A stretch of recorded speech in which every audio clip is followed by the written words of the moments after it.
Hey interwebs, it's your boy, Jack K. I'll never do that again. Maybe.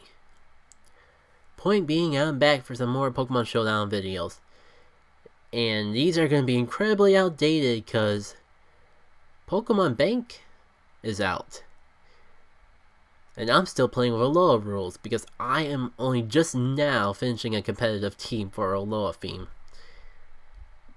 The good news is you'll be seeing some actual Wi-Fi battles in the upcoming future. The bad news is I still got some Showdown videos to dump. More details on that when I actually got things organized. And I'll talk more about it in the update video I plan to do for this month. But let's just say, if all goes well, March, I'll have a schedule by then. But let's not count on things going well, because I'm not quite on the track of things going well quite yet. But you're not here to hear me babble about why I can't even do a simple upload schedule. If you're still watching, you want to get into a Pokemon battle, I assume, so let's get to it. So these next two battles, I've done a bit of modifying to my team from the previous set I had going to Showdown. The most obvious example that you're probably seeing right now is the Aloha Raichu edition. I really felt my team was lacking in the electric department, and Aloha Raichu's all the rage. And it's a pretty cool looking Pokemon to boot. So I figured I'd give it a shot, and it seems to be working out pretty well for this team. Well enough for me to change my mind of what to raise for my actual Wi-Fi battles. This choice spec Aloha Raichu really does the work, because I can just Volt Switch if I'm in an unfavorable situation, and still get a good chunk of damage off. And while I wasn't expecting that sticky web, going through my mind I was thinking, well, I could just take it out with my little Marowak, but if I go on Mr. Mosquito here and he's willing to keep his Pokemon in, I could just set up my power up punches and get a clean sweep. But then I see the Toxic on this thing and I'm like, screw it, let's go for it. So I'm able to get a nice attack boost from setting up on this Levani in combination with the Beast boost. Unfortunately, I'm poisoned with Toxic, and this Fairy type's coming in, so it's like, do I risk it? I apparently think it's worth risking, because I stay in. I'll probably switch out when I see how little damage that Earthquake does, and see that it's not just a wall, but one that wants to set up.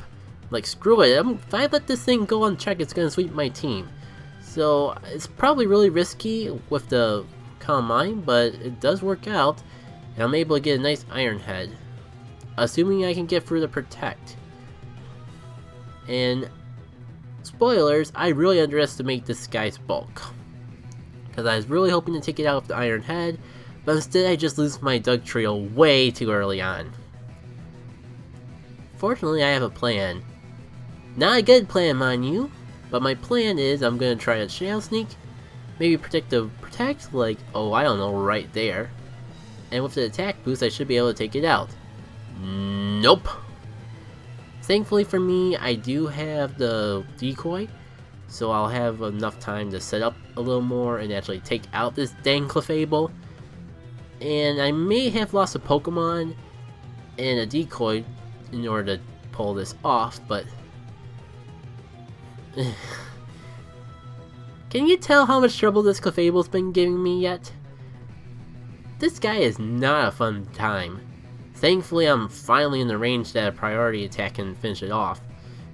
But I pretty much wasted this Pokemon, so I just go for my priority, try to get a little damage before I sack it off, and which was very good, because he went for the Bullet Punch, so if I tried to go for the Play Rough, I would not have outsped and got nothing off. Now, if you're paying attention, you're going to be really confused, seeing how I didn't lose an item to the knockoff. That's because my Mr. Mosquito here is actually a Bugtinium Z set. A little unconventional, probably not the best thing to do with it, but it worked out for that situation. Now, while I'm on the tangent of terrible plays, I decided to save my Mr. Mosquito for later, thinking that it's a Psychic type. It would be able to resist the fighting, but he goes for the close combat. Raichu's not made for resisting things, apparently. And I totally wasted a Pokemon when I could have just left Mr. Mosquito here in to sack it off. You see, I was thinking since it was gonna die from the burn anyways that I could get a free switch, but that worked out horribly for me. Thankfully, my Manolic is gonna do the work and cover some ground and make up for some of the terrible mistakes I've been making in this battle. Getting the lucky play with the burn only adds to my favor, and I can just recover and substitute all I want. Now, because I have the substitute out, I'm able to scout out what this Goodra has and why I swapped into my Manolic. The Thunderbolt kind of makes sense why I swapped in, but I am a defensive set. I'm able to take that quite nicely, and seeing that damage I take leaves me a lot of confidence that if I alternate between my recovers and my ice beams, I'll be able to take out this Goodra. Which is good because I don't really have any other options for it besides my ice beam. My Marowak is now the lightning rod variety, and Mr. Mosquito is pretty much death fodder at this point. That sludge bomb is very unfortunate, but considering I was practically playing stall with my Manolic, I had to get the rule of infinity eventually. Just the whole concept, if you let something happen long enough, it'll eventually happen. I can't be too salty. If I was a little more spammy with my recovers, I might have been able to get a little more damage off on that Goodra, but I was just getting restless and I just felt that I was confident with the damage I was at. Hindsight, that wasn't a great idea, but I am thankfully able to outlive an attack and take out the Goodra. Somehow managed to survive the Meteor Smash, working to my favor, taking out this Mega Megadross, and leaving me with a Togepex, which I am not scared of in the slightest, because the worst thing it could do to me is use Banko Bunker, but both my Pokemon have Earthquake, so I'll just Earthquake spam until it decides to not use that move anymore. So I lose my Marowak to the Scald, but because I saved Mr. Mosquito for later, I'm able to finish it off with an Earthquake from that Pokemon as well. I mean, it'll keep using Banko Bunker or whatever you want to call it, but eventually it's gotta wear out. Most people would say that I played my Pokemon terribly in this match, but I'm telling you, if I didn't save Mr. Mosquito, I would have been a goner.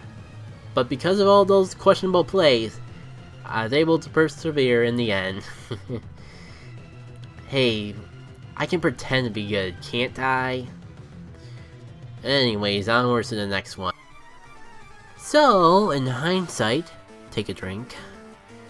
The worst thing I could do is lead off with my Aloha Raichu, but going for the battles, he had a lot of water types. So I thought, even if the Garchomp came out, I could just switch out and go along my merry day. Boy, did I get baited hard. As I should have expected, he led with the Garchomp because it was an obvious lead. He Mega Evolves and gets off the Swords Dance.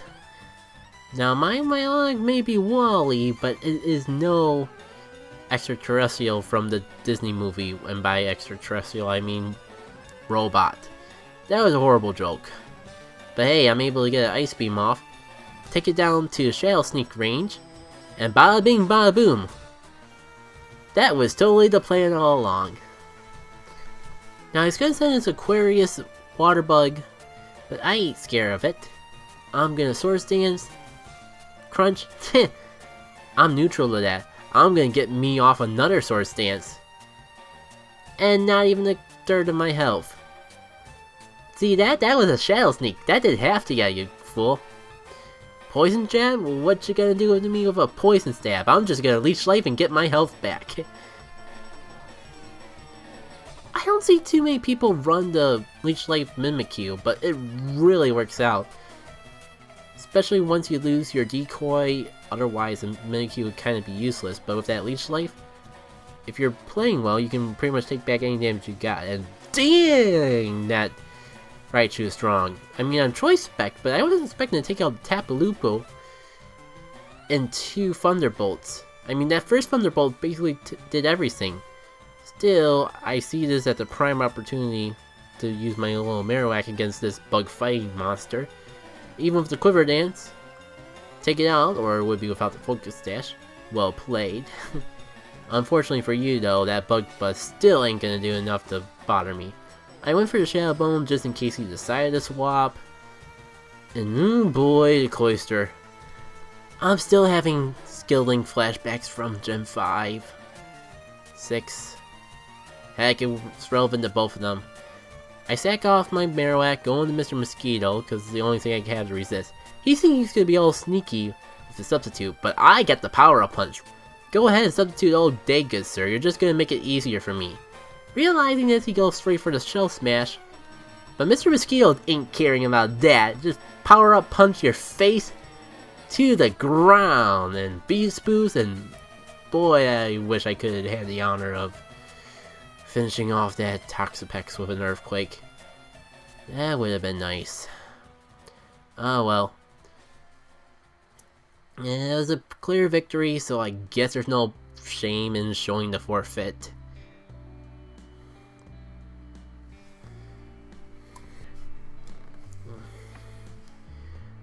Plus, I was really happy about how I outplayed that Cloister. I just had to show that battle if only for that moment alone. Anyways, I hope you appreciate these Pokemon battles. I just did some recording for work, so I decided to take advantage of the fact that my voice was warmed up. And I had adrenaline going through me to try to bring a upbeat commentary, and I'll admit it came out a lot more energetic than usual. If I did this all the time, maybe I'd be a good PokeTuber. But seriously, I am definitely going to take this into consideration for future Pokemon battles, and hopefully we can have a lot more good battles with amazing commentary like this. Until the next one though, I've been Jackie K, and I'll see y'all later. Okay?